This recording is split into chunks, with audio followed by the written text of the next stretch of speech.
Hi, everybody. My name is Dr. Bridget Bronner. I'm the founder and CEO of Healing Inspired Ministries. And I just wanted to share with you briefly something that God ministered to me about this morning on the topic of being shipwrecked on an island, being in a place in your life where you feel like all things have just fallen apart and everything has, been damaged and destroyed and things have just let rip in your life.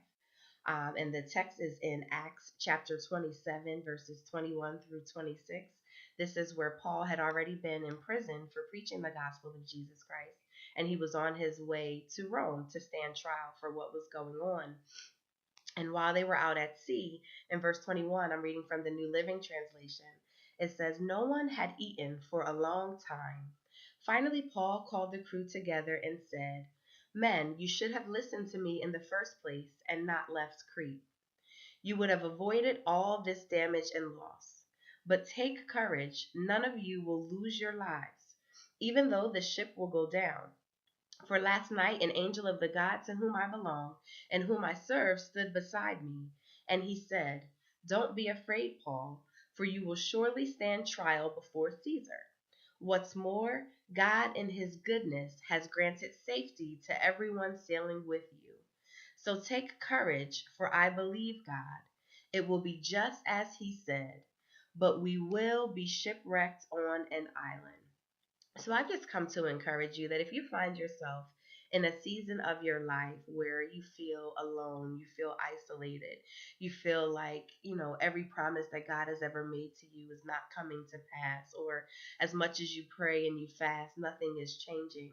This is part of your story. It is part of your destiny. It's part of your testimony and what is making you who you are. It will be just as the Lord said. You can take courage because God is not a man that he should lie, nor the Son of Man that he should repent.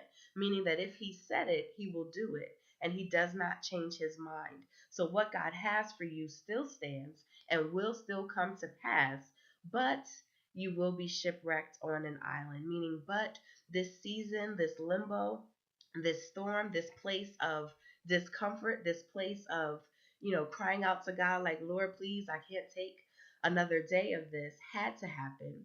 It had to come. It is ordained by God. I want to also make it clear that people did not bring you here. It may seem like it or feel like it, but this is a God ordained season in your life. But the hope that comes is when you continue reading in that story, Paul didn't stay on that island forever. The ship went down, they lost cargo, everything broke apart, but none of the men lost their lives. And not only did they not lose their lives, but Paul went on to his destination. He was able to reach the place that he was supposed to go to. So I just want to encourage you that even if you find yourself shipwrecked on an island, even if you find yourself in a position that you never imagined that you could be in, whether it's dealing with an abortion, being separated from your spouse, facing foreclosure of your home, any other attack that can come where you would feel in that isolated island place, God's plan for you still stands. Whatever the Lord predestined for you before the foundation of the world cannot be changed. So, what happens is we come to the end of our plan, we come to the end of ourselves, but the plan that God has for us will always come to pass. So, I'm just here to encourage you in your island experience as I sit here speaking to you from my own, that God has it covered. Yes, we have been shipwrecked on an island, but there is destiny that comes after this. And we just need to continue to hope and trust in the Lord, to take courage because it will be just as He said. Be blessed.